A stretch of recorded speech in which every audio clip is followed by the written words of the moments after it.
میرے بھائیو،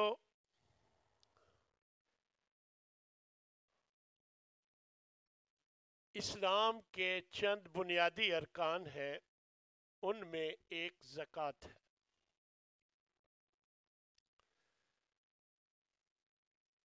زکوٰۃ کی اہمیت کا اندازہ اس سے لگایا جا سکتا ہے کہ نبی صلی اللہ علیہ وسلم باقاعدہ طور پر اس کا جمع کرنے کے لیے اور اس کی تقسیم کے لیے بہت اہتمام فرماتے تھے، اور اللہ نے جو بنیادی ارکان ہیں اسلام کے، اس میں اس کو شامل کیا ہے۔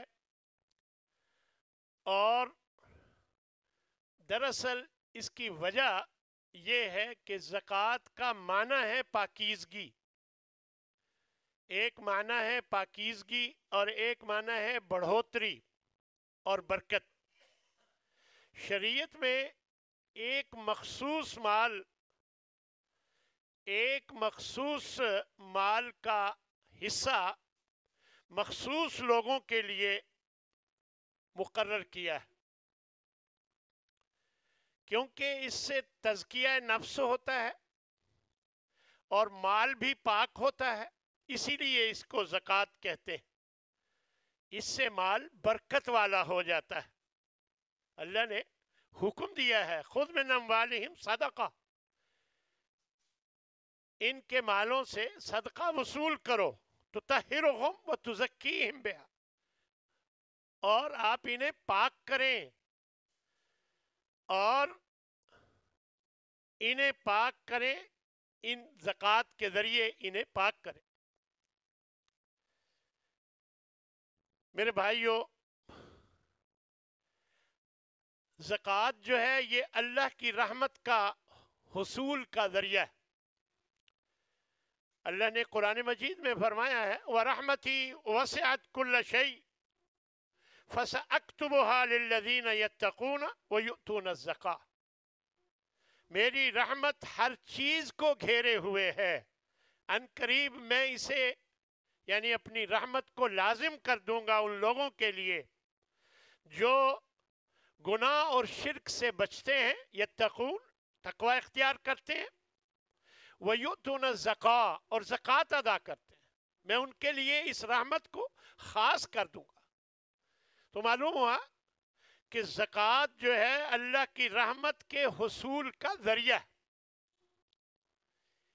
اسی طرح جو دینی بھائی چارہ ہے اس کی چند شرائط ہیں، ان شرائط میں سے ایک شرط زکوٰۃ۔ فَإِن تَابُوا وَأَقَامُوا الصَّلَاةَ وَآتَوُا الزَّكَاةَ، اگر یہ لوگ توبہ کر لیں، نماز قائم کریں، زکوٰۃ ادا کریں، فَإِخْوَانُكُمْ فِي الدِّينِ، تو وہ دین میں تمہارے بھائی ہیں، یعنی دینی بھائی چارے کا یہ ذریعہ ہے۔ اسی طرح مسلم معاشرے میں جن عادات کو عام ہونا چاہیے ان میں سے ایک زکوٰۃ بھی۔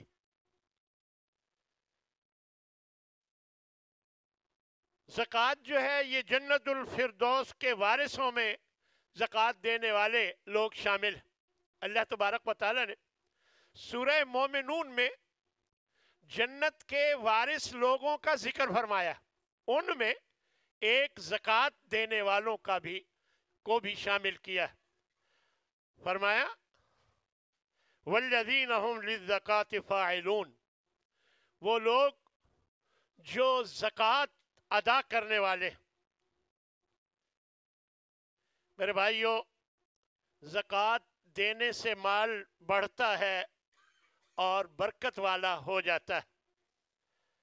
وما آتیتم من ربا لیربو فی اموال الناس فلا یربو، جو تم سود لیتے ہو تاکہ لوگوں کے مالوں میں اضافہ ہو جائے، جو تم سود لیتے دیتے ہو تاکہ مال میں اضافہ ہو جائے، فلا یربو، اس سے مال میں اضافہ نہیں ہو جاتا بلکہ بے برکتی ہوتی. فلا یربو عند اللہ وما آتیتم من زکات، اور جو تم زکوٰۃ دیتے ہو تریدون وجہ اللہ، اللہ کی خوشنودی چاہتے ہو، فاولئک هم المضعفون، تو اس سے زکوٰۃ دینے والوں کو کئی گنا زیادہ مل جاتا ہے. اس لیے میرے بھائیوں یاد رکھیں کہ زکوٰۃ جو ہے، اس زکوٰۃ دینے والوں کے مال میں اللہ برکت ڈالتا ہے اور مال بڑھتا ہے. میرے بھائیوں اللہ نے چند لوگوں کو مالدار بنایا اور کچھ کو محتاج رکھا. اللہ چاہتا یہ ہے کہ مالدار خرچ کرے اور جو محتاج ہے وہ صبر کرے. اب زکوٰۃ دینے کے کچھ فوائد ہیں، ان میں سب سے پہلا فائدہ یہ ہے کہ مالدار جو ہے اپنا مال خرچ کر کے اور ضرورت مند جو ہے وہ صبر شکر کر کے دونوں ہی اجر و ثواب کا کے مستحق ہوتے ہیں. اور دوسرے نمبر پر دولت مند، دولت جو ہے، دولت رکھنے والے، یہ دولت صرف ان کے ہاتھوں میں نہیں رہتی بلکہ چند ہاتھوں میں رہنے کی بجائے معاشرے کے تمام افراد کے میں گردش کرتی. یعنی یہ دولت جو ہے صرف امیر لوگوں کے پاس نہیں رہتی، جب امیر لوگ زکوٰۃ دیتے ہیں تو غریبوں میں بھی گردش کرتی. اسی طرح ایک بڑا فائدہ یہ ہے کہ مالدار اور فقیر آپس میں محبت کرنے لگتے. جب فقیر کو، محتاج کو مالدار کی طرف سے کچھ ملتا ہے تو وہ اس سے محبت کرتا ہے. اسی طرح معاشرے سے غربت ختم ہوتی ہے. آپ یقین جانیں کہ خلافت راشدہ میں کئی دفعہ ایسا ہوتا تھا کہ زکوٰۃ لینے والے نہیں ملتے تھے، فقراء موجود نہیں ہوتے تھے زکوٰۃ لینے والے، تو بیت المال میں مفادات عامہ کے لیے اس کو جمع کرایا جاتا تھا. پھر سب سے بڑا فائدہ یہ ہے کہ اخلاقی جرائم، چوری، ڈکیتی وغیرہ کا سد باب ہوتا ہے. آپ دیکھ لیں آج کل لوگ ضرورت مند ہیں، ٹرکوں پہ حملے کر رہے ہیں، ڈاکے ڈال رہے ہیں، چوریاں کر رہے ہیں. اگر پورے معاشرے میں ایک زکوٰۃ کا نظام برپا ہو جائے تو یہ سب زیادتیاں ختم ہو جائیں. پھر سب سے بڑی بات کہ زکوٰۃ اللہ کی نعمتوں کا شکر ادا کرنے کا بہت بڑا ذریعہ ہے. اس سے انسان کو موقع ملتا ہے کہ وہ اللہ کا شکر ادا کرے. دیکھیں اللہ کا شکر ادا کرنے کے لیے دو ہی باتیں ہیں، ایک اللہ کی راہ میں خرچ کرنا اور ایک نماز ادا کرنا. خرچ کرنا مال سے اور اپنے جسم سے نماز ادا کرنا اعضاء سے، یہ اللہ کے شکر ادا کرنے کا سب سے بہترین طریقہ ہے. تو میرے بھائیو، زکوٰۃ نہ دینا یہ بہت بڑی کمی ہے اور اس کا انجام کوئی اچھا نہیں، کیونکہ یہ بنیادی ارکان میں سے ایک رکن ہے. اس کی فرضیت کا انکار کرنے والا مسلمان ہی نہیں رہتا. اللہ نے قرآن مجید میں واضح فرمایا، والذین یکنزون الذهب والفضة ولا ينفقونها فی سبیل اللہ، کہ جو لوگ سونے اور چاندی، روپے پیسے جمع کر کے رکھتے ہیں، بس جمع ہی کیے جاتے ہیں، اور انہیں اللہ کی راہ میں خرچ نہیں کرتے، تو اے نبی ان لوگوں کو فبشرہم بعذاب علیم، دردناک عذاب کی خوشخبری دے دیجئے۔ تنزن خوشخبری کا لفظ استعمال کیا گیا کہ ان کو دردناک عذاب کی خوشخبری دے دیجئے، اور پھر فرمایا یوم یحمى علیہا فی نار جہنم، اس سونے اور چاندی کو جہنم کی آگ میں گرمایا جائے گا، گرم کیا جائے گا، فتقوی بہا جباہہم وجنوبہم وظہورہم، پھر ان کی پیشانیوں کو، ان کے پہلوؤں کو اور ان کی پیٹھوں کو اس سے داغا جائے گا، یعنی جو سونے اور چاندی جمع کر کے رکھتے ہیں انہیں آگ میں گرما کر ان کی پیشانیوں، پہلوؤں اور پیٹھوں کو داغا جائے گا اور کہا جائے گا ھذا ما کنزتم لانفسکم، یہ ہے وہ مال جسے تم نے اپنے لیے جمع کر کے رکھا تھا، فذوقوا بما کنتم تکنزون، اب چکھو مزہ جو تم نے جمع کیا ہوا تھا۔ تو میرے بھائیوں بڑی سخت وعید ہے۔ دیکھیں صدقات دو قسم کے ہوتے ہیں، ایک فرض جسے زکوٰۃ کہتے ہیں، ایک اللہ کی راہ میں ویسے خرچ کرنا جسے عام صدقات، وہ نفلی صدقات۔ فرضی صدقات تو دینا ہی دینا ہے، جیسے نماز ضروری ہے ایسے ہی زکوٰۃ ضروری ہے، تو وہ تو دینا ہی دینا ہے، اس کے علاوہ بھی اللہ کی راہ میں خرچ کرنے کا اہتمام کرنا چاہیے۔ نبی صلی اللہ علیہ وسلم کی ایک حدیث ہے، من آتاہ اللہ مالا، جس کو اللہ نے مال دے رکھا ہو، فلم یؤد زکاتہ، پھر وہ اس کی زکوٰۃ نہیں دیتا، مثل لہ یوم القیامت شجاعا، تو اس مال کو جس کی زکوٰۃ نہ دی گئی ہو اس کو شکل دی جائے گی قیامت کے دن ایک سانپ کی، اقرع، گنجے سانپ کی اس کو شکل دی جائے گی، لہو ذبیبتان، جس کے اوپر دو سیاہ نقطے ہوں گے، یطوقہ، وہ اس کے گلے میں لبڑ جائے گا، یوم القیامہ، قیامت کے دن اس کا توق بن جائے گا، گلے میں لپٹ جائے گا، یاخذ بلحظمتیہ، یعنی بشدقیہ، اس کے جبڑوں سے پکڑ کے کھینچے گا، ثم یقول، پھر کہے گا وہ سانپ جو دراصل مال کو خرچ نہ کرنے کی وجہ سے وہ سانپ بنا ہوگا، وہ اس کے جبڑوں سے پکڑ کر کھینچے گا اور کہے گا انا مالو کا انا کنزو کا، میں ہی تیرا مال ہوں اور میں ہی تیرا خزانہ ہوں۔ یعنی یہ وعید بتائی نبی صلی اللہ علیہ وسلم نے کس کی؟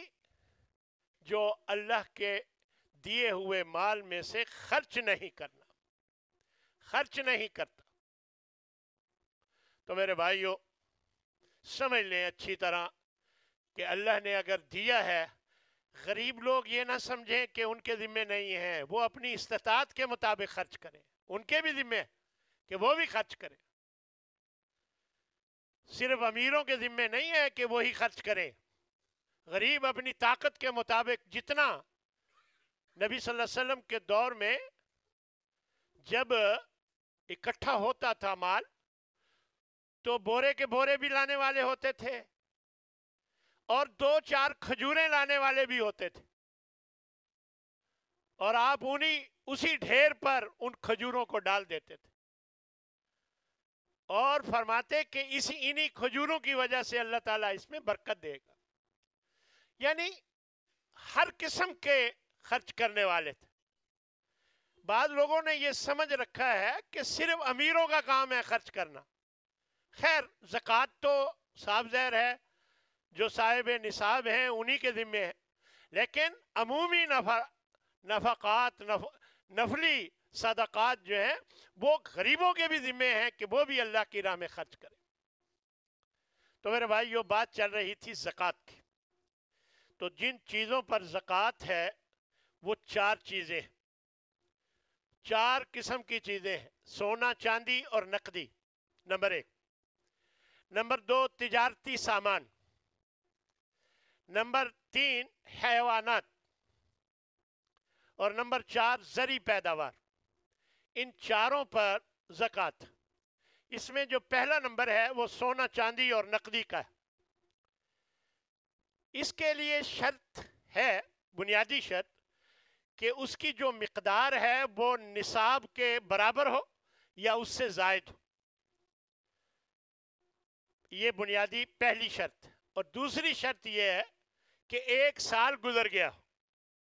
ایک تو نصاب کے برابر یا اس سے زائد ہو، اور دوسرا 1 سال گزر چکا ہو.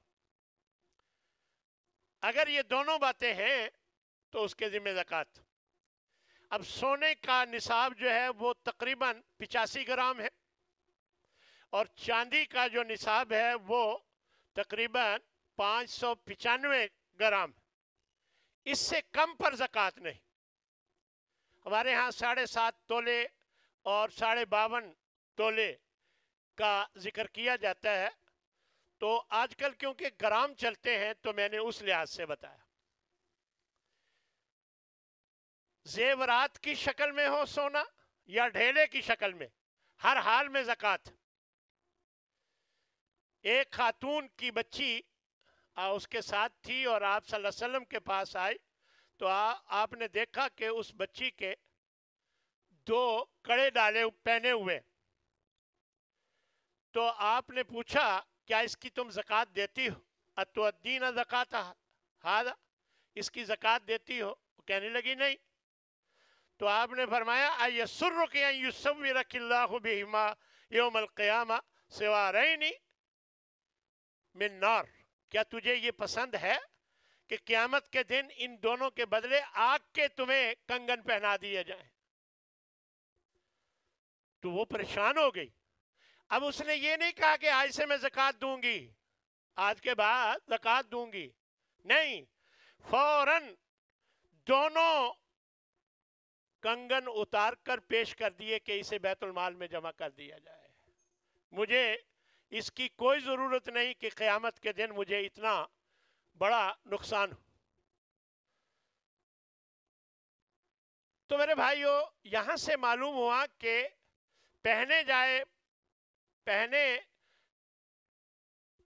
جانے والے زیور کی بھی زکوٰۃ ہوتی ہے. اس کو الحلی المستعمل کہا جاتا ہے. تو میرے بھائیو کاغذی کرنسی بھی سونے اور چاندی کے حکم میں آتی ہے. یعنی سونے کا یا چاندی کا حساب لگا کر نصاب بنایا جائے اور پھر جو کاغذی کرنسی ہے اس کے مطابق حساب بنا کر اس کی زکوٰۃ دی جائے. قرض کی رقم کی زکوٰۃ بھی ادا کرنی ضروری ہے. یعنی میں نے آپ کو قرض دیا ہوا ہے 2 لاکھ روپیہ، اب وہ آپ کے پاس ہے، استعمال آپ کر رہے ہیں، لیکن مالک تو میں ہوں، مجھے اللہ نے دیا ہوا ہے. یہ الگ بات ہے میں اس کا اجر لے رہا ہوں آپ کو قرض دے کر، لیکن مالک تو میں ہوں، تو میرے ذمے اس کی زکوٰۃ ہے. اگر واپسی کی امید نہ ہو تو علماء نے لکھا ہے پھر ضروری نہیں ہے کہ آپ اس کی زکوٰۃ دیں. بعض اوقات ایسا ہوتا ہے کہ واپس آنے کی امید ہوتی ہے تو آپ جب تک ہے تو زکوٰۃ دیتے رہیں، لیکن اگر واپسی کی آپ کو کوئی امید نہیں ہے کہ یہ کہاں سے دے گا، دے ہی نہیں سکتا، تو پھر آپ کے ذمہ زکوٰۃ نہیں ہے.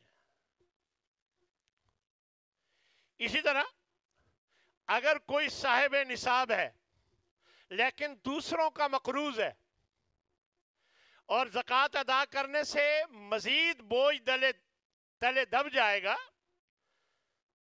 تو پھر زکوٰۃ فرض نہیں. مال اس کے پاس ہے، نصاب تک پہنچتا ہے، لیکن اگر وہ ہے مقروض اور وہ اگر زکوٰۃ دیتا ہے تو مزید قرض تلے دب جائے گا. ہاں، اگر وہ زکوٰۃ دینے کے بعد اس کا مال نصاب تک بچ جاتا ہے کہ جتنا نصاب ہوتا ہے، پھر اس کے ذمہ زکوٰۃ ہے. یعنی اس کے بعد جتنا مال ہے اور جتنا قرض ہے، وہ قرض دے کر جو باقی بچتا ہے وہ نصاب تک پہنچتا ہے تو پھر وہ زکوٰۃ دے گا. اگر زکوٰۃ دینے کے بعد وہ مزید قرض تلے دب جاتا ہے تو پھر اس کے ذمہ نہیں ہے کہ وہ زکوٰۃ دے.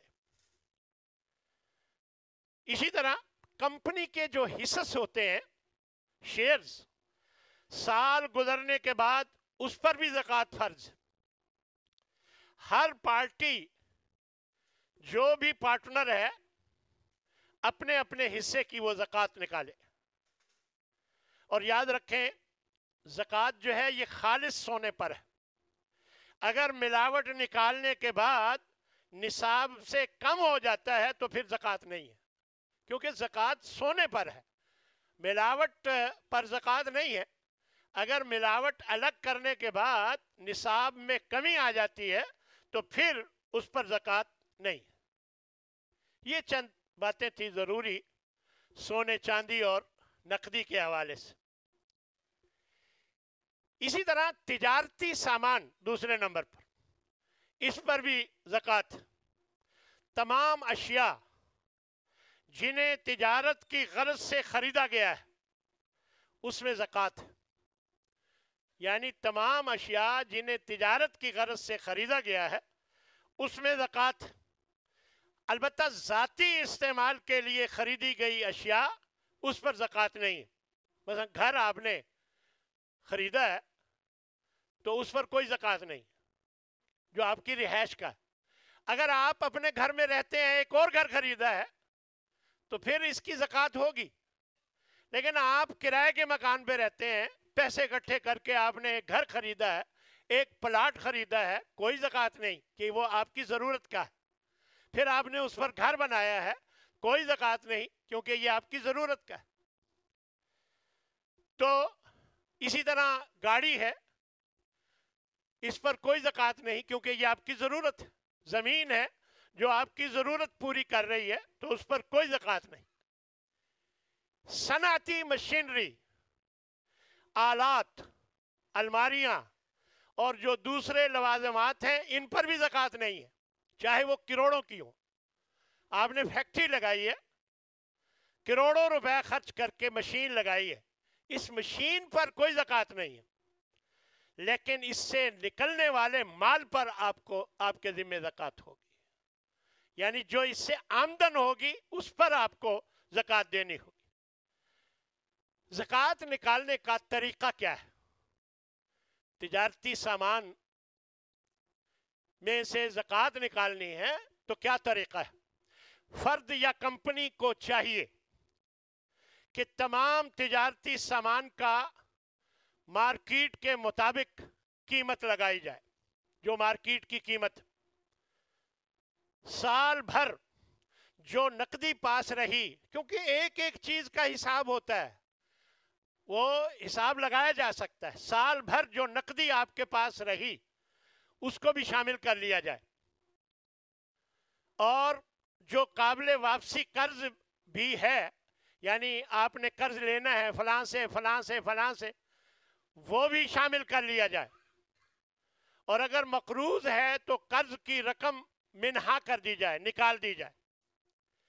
باقی تمام رقم اکٹھی کر کے 2.5% یا 40واں حصہ، دونوں ایک ہی بات ہے، 40واں حصہ یا 2.5% اس کی زکوٰۃ ادا کی جائے.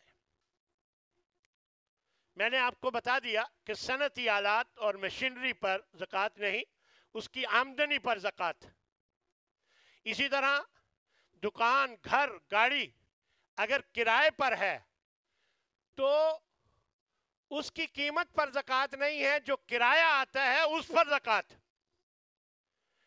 ٹیکس اور دوسرے اخراجات نکال کر، گھر کا خرچہ نکال کر اس کے ذمے زکوٰۃ بنتی ہے۔ تیسرے نمبر پر حیوانات،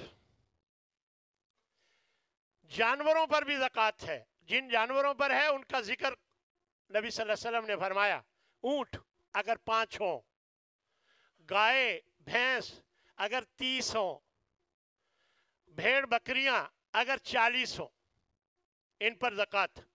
نبی صلی اللہ علیہ وسلم فرماتے ہیں، ما من رجل تکون له ابل او بقر او غنم لا یؤدی حقها، جو شخص کہ اس کے پاس اونٹ، گائے، بکری، بھیڑ بکری ہو اور وہ ان کا حق یعنی زکوٰۃ نہیں دیتا، الا اتی بها یوم القیامہ اعظم ما تکون واسمن، جتنے دنیا میں وہ موٹے تازے تھے اس سے کہیں زیادہ موٹا کر کے، بڑا کر کے یہ قیامت کے دن جانور لائے جائیں گے جن کی زکوٰۃ نہیں دی جاتی۔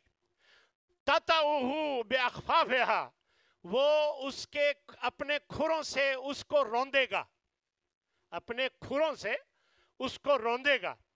وَتَنْتَحُهُ بِقُرُونِهَا، اپنے سینگوں سے اسے سینگ مارے گا۔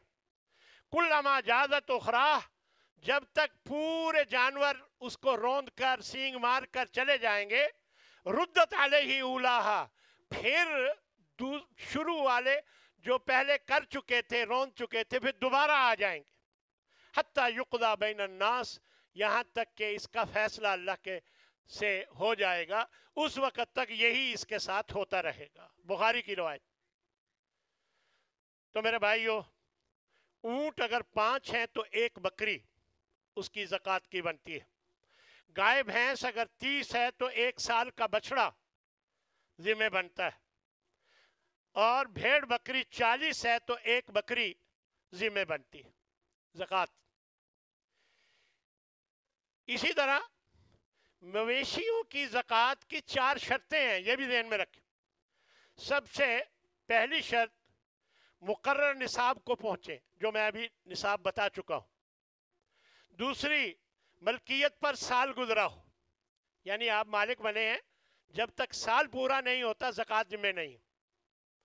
تیسرے نمبر پہ سال کا اکثر حصہ وہ چرتی رہی ہو، یعنی زمین میں جا کر چراتے ہیں، یعنی مفت میں چراتے ہیں، چرتی رہی ہو، خوراک وغیرہ خریدی نہ گئی ہو، گھاس وغیرہ۔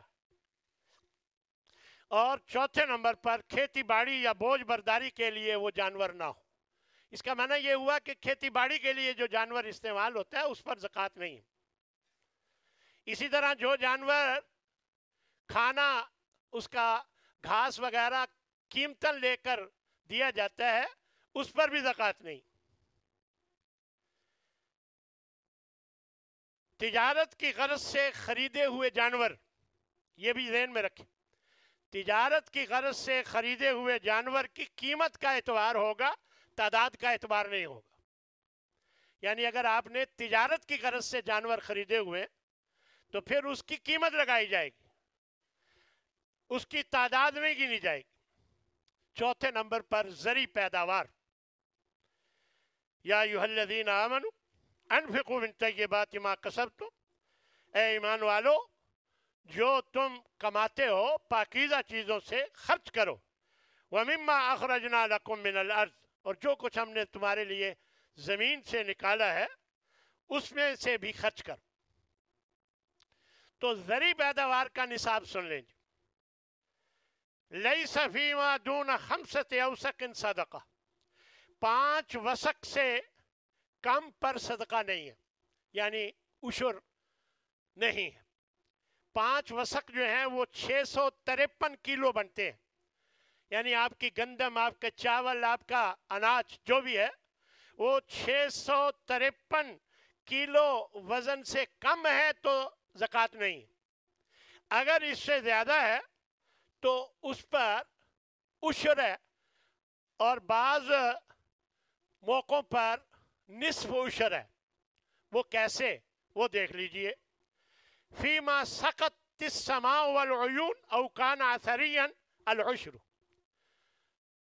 جس پیداوار کو آسمان نے یعنی بارش سے وہ سیراب ہوئی، یا چشموں سے، یا خود بخود پانی کی ضرورت ہی نہیں ہوئی، خود بخود سیراب ہوگی. یہ آپ جانتے ہیں کہ دریاؤں کے ارد گرد جو زمینیں ہوتی ہیں ان کو پانی دینے کی ضرورت نہیں ہوتی، وہ خود بخود ہو جاتی ہیں. ان تینوں صورتوں میں العشر 10واں حصہ ہے. اور وما سقی بالنضح، آلات کے ذریعے ٹیوب ویل لگا کر، کنواں چلا کر بیل سے یا اور طریقے سے پانی نکال کر آلات کے ذریعے اگر محنت کر کے پانی دیا گیا ہے تو نصف عشر ہے. یہ بخاری کی روایت. نصف عشر کا معنی 20واں حصہ. 10واں حصہ اگر آسمان سے بارش اتری، چشموں سے، یا خود بخود بغیر پانی کے پیداوار ہو گئی تو یہ 10واں حصہ. اور اگر ٹیوب ویل وغیرہ سے پانی دیا گیا ہے تو پھر نصف عشر ہے یعنی 20واں حصہ. اور یاد رکھیں پیداوار جب بھی ہو اس کے لیے سال گزرنا ضروری نہیں ہے. باقی زکوٰۃ میں سال کا گزرنا ہوتا ہے، سال پورا ہو تو پھر، لیکن اس میں سال کا گزرنا ضروری نہیں ہے. اللہ تعالیٰ قرآن مجید میں فرماتے ہیں وَآتُوا حَقَّهُ يَوْمَ حَصَادِهِ، جس دن فصل کاٹو اس کا حق ادا کر دو. اسی طرح تازہ پھل جو عام استعمال ہوتے ہیں یا تازہ سبزیوں پر بھی زکوٰۃ نہیں ہے الا یہ کہ وہ تجارت کی غرض سے ہو. ایک آدمی ہے، اس کا ایک کھیت ہے، اس نے لگائی ہوئی ہے سبزی، کچھ خود کھاتا ہے کچھ اور تو اس پر زکوٰۃ نہیں. ایک یہ ہے کہ تجارت کے غرض سے سبزی لگائی ہوئی ہے، پھل لگائے ہوئے ہیں، باغات لگائے ہوئے ہیں، تو پھر ان پر زکوٰۃ. زکوٰۃ کے مصارف یعنی کہاں زکوٰۃ لگنی چاہیے یہ بھی آپ سن لیجئے. اللہ نے ایک ایک بات بتائی. فرمایا انما الصدقات للفقراء، یہ صدقات جو ہیں ان صدقات سے مراد زکوٰۃ ہے. یہ للفقراء، وہ غریب جس کے پاس کچھ نہیں ان کو فقراء کہتے ہیں. نمبر 1 ان کے لیے ہے. والمساکین، اور مساکین جن کے پاس کچھ ہے تو لیکن اتنا نہیں ہے کہ ان کی ضرورت پوری ہو جائے، یہ مساکین ان کے لیے بھی ہے. والعاملین علیہ، اور جو زکوٰۃ جمع کرنے والے تقسیم کرنے والے ہیں ان کے وظیفے، ان کی تنخواہیں وہ اس سے دی جا سکتی ہیں. والمؤلفۃ قلوبہم، اور وہ دلوں کو نرم کرنے کے لیے، یعنی ایسے لوگ ہیں جو اگر آپ انہیں زکوٰۃ دے دیں تو وہ مسلمان ہو جائیں گے تو انہیں زکوٰۃ دی جا سکتی ہے. اگر کوئی نیا مسلمان ہوا ہے، ابھی ایمان میں کمزور ہے، آپ اس کو زکوٰۃ دے کر ایمان میں پکا کر سکتے ہیں. تو یہ مؤلفۃ قلوب. اسی طرح ایسے لوگ ہیں کہ اپنے کافر میں مؤثر ہیں اور وہ مسلمانوں پر حملہ رکوا سکتے ہیں، تو ایسے لوگوں کو بھی زکوٰۃ دی جا سکتی ہے تاکہ اس کا مسلمانوں پر فائدہ ہے کہ وہ حملہ رکوا کر مسلمانوں کو فائدہ پہنچائیں گے. تو بعض علماء نے کہا ہے ایسے لوگوں کو بھی زکوٰۃ، مسلمان نہیں ہیں لیکن وہ مسلمانوں پر حملہ رکوا سکتے ہیں تو ان کو بھی زکوٰۃ دی جا سکتی ہے.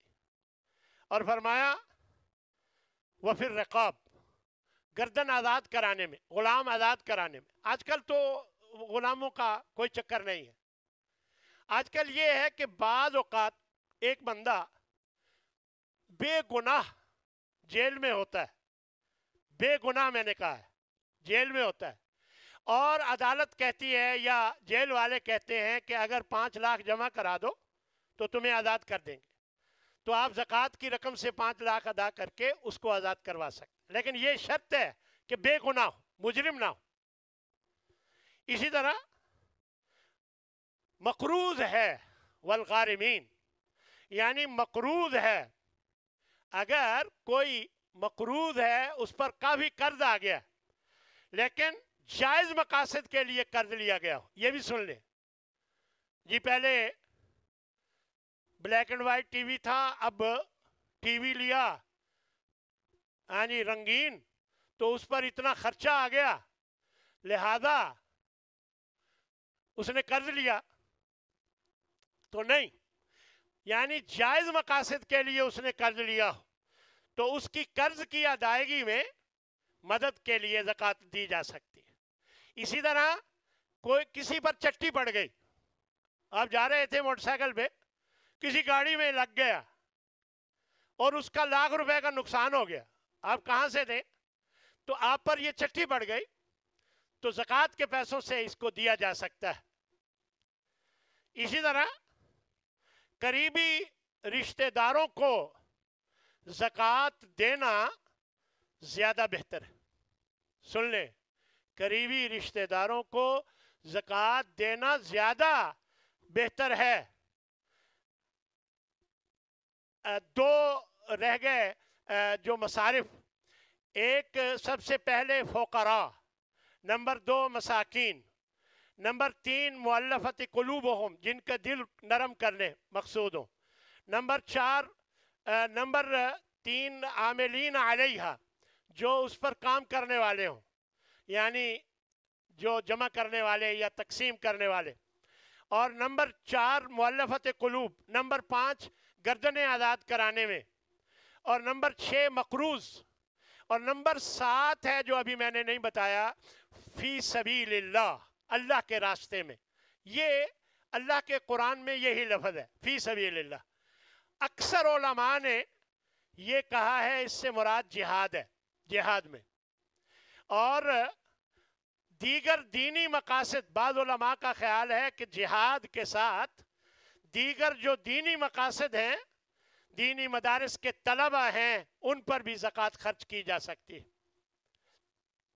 اور 8ویں نمبر پر مسافر، وہ مسافر جس کا جائز مقصد کے لیے سفر ہو، یہ بھی سن لیں، اس کا سفر جائز مقصد کے لیے تھا، عمرے پہ گیا تھا، جیب کٹ گئی، پاسپورٹ بھی گیا، ٹکٹ بھی گیا، اب کچھ بھی نہیں، تو اس پر زکوٰۃ، چاہے اپنے علاقے میں وہ امیر ہے تو اس کو زکوٰۃ دی جا سکتی ہے۔ تو میں بتا یہ رہا تھا کہ قریبی رشتہ داروں کو زکوٰۃ دینا یہ زیادہ بہتر ہے نبی صلی اللہ علیہ وسلم کے فرمان کے مطابق۔ آپ فرماتے ہیں الصدقۃ علی المسکین صدقہ، اگر آپ کسی مسکین کو صدقہ دیتے ہیں تو یہ عام صدقہ ہے۔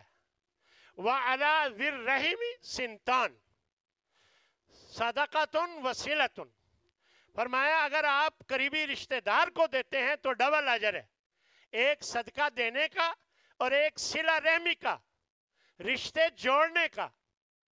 اور زکوٰۃ دینے کے لیے ضروری نہیں ہے کہ آپ اسے بتائیں یہ زکوٰۃ کے پیسے ہیں، ہر ایک کا ایک سٹیٹس ہوتا ہے، آپ اس کا خیال رکھیں، آپ اس کے ساتھ یہ زیادتی نہ کریں کہ آپ اسے کہیں یہ زکوٰۃ ہے تو دل میں کیا سوچے گا۔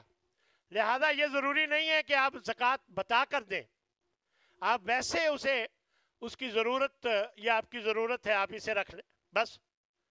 تو یہ نبی صلی اللہ علیہ وسلم کا فرمان ہے۔ اسی طرح اپنے بیوی بچوں کو زکوٰۃ نہیں دے سکتے کیونکہ آپ کے ذمے ہے اس کی کفالت۔